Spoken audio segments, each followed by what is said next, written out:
جو صغیرہ گناہوں کے سوا بڑے بڑے گناہوں اور بے حیائی کی باتوں سے اجتناب کرتے ہیں، بے شک تمہارا پروردگار بڑی بخشش والا ہے، وہ تم کو خوب جانتا ہے۔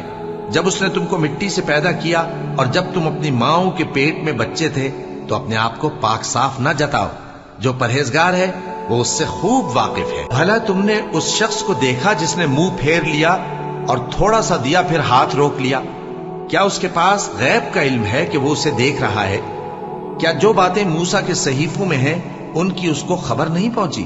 اور ابراہیم کے صحیفوں کی جنہوں نے حق اطاعت اور رسالت پورا کیا، وہ یہ کہ کوئی شخص دوسرے کے گناہ کا بوجھ نہیں اٹھائے گا، اور یہ کہ انسان کو وہی ملتا ہے جس کے لیے وہ محنت کرتا ہے، اور یہ کہ اس کی محنت کا جائزہ لیا جائے گا، پھر اس کو اس کا پورا پورا بدلہ دیا جائے گا، اور یہ کہ تمہارے پروردگار ہی کے پاس پہنچنا ہے۔